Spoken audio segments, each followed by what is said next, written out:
Hey, everybody, welcome back. Or if this is your first time here, then I guess, well, welcome.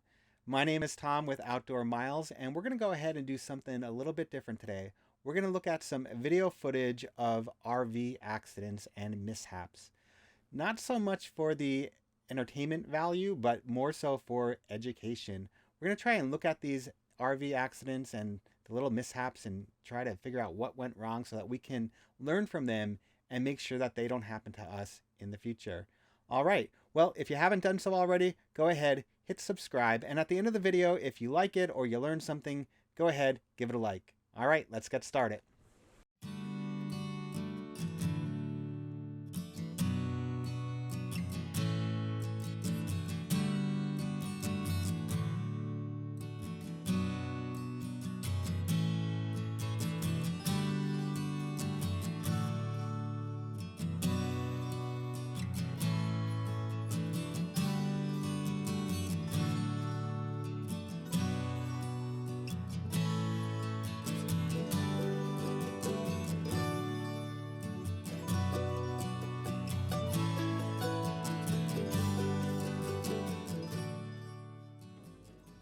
All right, now we're going to start off with weather.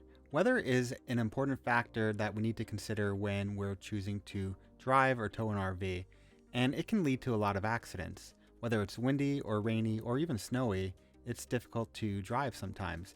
Now, let's go ahead and take a look at some accidents that were impacted by weather and see what could have been done to avoid them. Okay, in this first video, we have a fifth wheel that is being towed downgrade in horrendous conditions.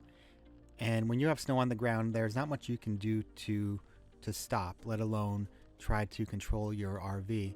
You can see that the driver realizes that they are going too fast and they're pumping the brakes, but the weight of that RV just won't allow them to stop or slow down.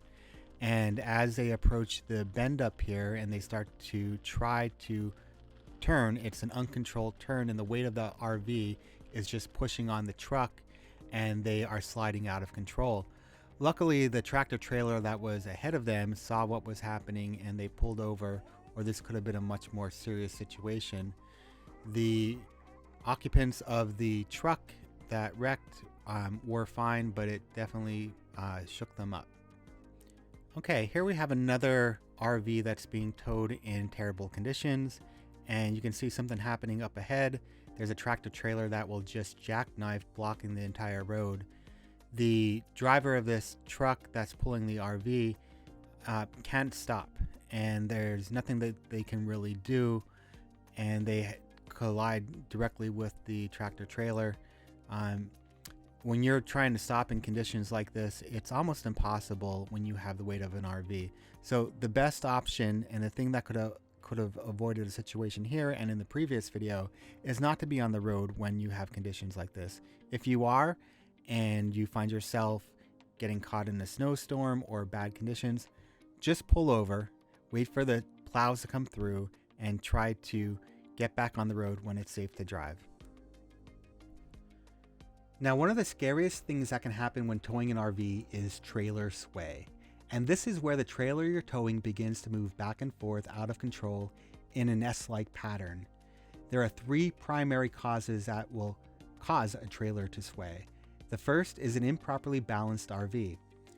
If you have the majority of the weight in the rear of the trailer, when it starts to sway, maybe from making a turn, hitting a bump, or braking, the rear of the trailer will dictate where it's going to go, and the tow vehicle is no longer in control. Now, in a properly balanced RV, the load of the trailer is in the front near the hitch, which transfers the control back to the tow vehicle. The next thing that will cause a trailer to sway is an improperly sized tow vehicle. The power and weight of the tow vehicle is critical to control the trailer. Now, if either of these are too small, the trailer can sway out of control and it can't be regained by the tow vehicle. In many of the crash videos we'll watch, a common problem is too small of a vehicle for the size of the RV. Now, the third and final cause of trailer sway is a compounding factor, and that is speed. When a trailer starts swaying, it is often moving faster than the tow vehicle. Even when a driver applies the brakes, they're not able to slow down the trailer any faster than they can slow down the tow vehicle. And if that trailer is moving faster than the tow vehicle already, there's very little you can do. And this is why you see some trailers continue to sway out of control even as a truck or SUV slows down. Now, a brake control system in a truck is a good thing to have, but it must be set properly. And if it's not, it will do very little to slow down the trailer fast enough to overcome sway. Okay, now one of the leading causes of RV accidents is speed. And you can see that this tractor trailer that has the video cam, dash cam, is driving 65, 67 miles per hour. And in just a moment, you'll see on the left-hand side an SUV pulling maybe a 30 to 33 foot travel trailer flying by them. They're probably going, mid to 70s to close to 80 miles per hour.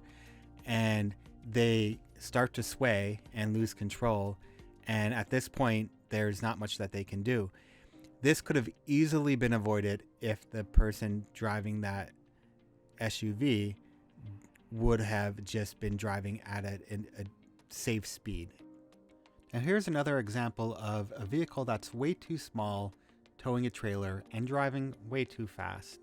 And as you can see, once they start to sway, they're hitting the brakes on the car, but it's too late and the tow vehicle is too small to control that large trailer, and they get in an accident that could have been a lot worse.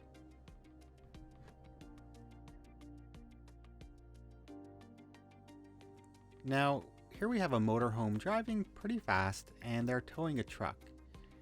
And in just a moment, they're going to veer off the road and blow out a tire. And they're going to get into a pretty serious accident. Now, their speed may not have been the cause of the accident, but it definitely didn't help. And it didn't give them time to react when something happened.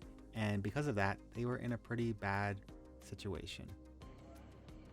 Here we have a travel trailer that looks pretty good. Things are looking pretty steady.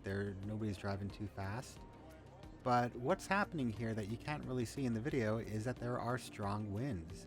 And when you have a tall RV, you have to be much more conscious about the power of the wind and its ability to push you off the road, or in this situation, actually overturn the RV.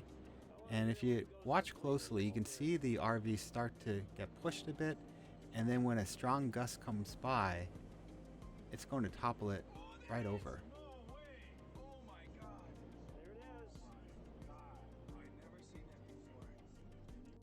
Now for the next two videos, we're going to leave the highway and head to the parking lot where there are some hidden dangers. And these individuals are driving their RV under areas where they can't fit. And this is something that you need to be aware of when you're driving, to check the height of your RV and also look for obstacles that you can run into. Now this guy, rather than backing out, goes ahead and pulls forward, causing more damage to his RV and to the building. And then as he goes ahead and backs out, he really damages that building quite a bit. Now I wouldn't want to be his insurance company.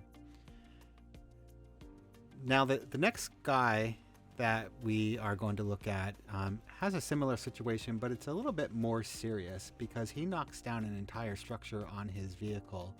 And from what I read, he didn't get hurt, but it must have been a terrifying situation and could have ended very badly.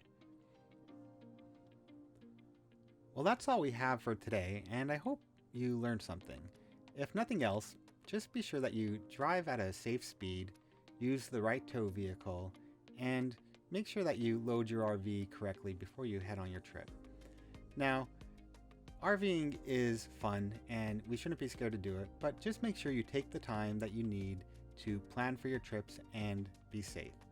Now we'll leave you with something fun, and we talked about selecting the right tow vehicle for the RV, and this guy took it to a whole different level, and quite honestly, I don't even know what to think. But be safe, have fun, safe travels. See you next time.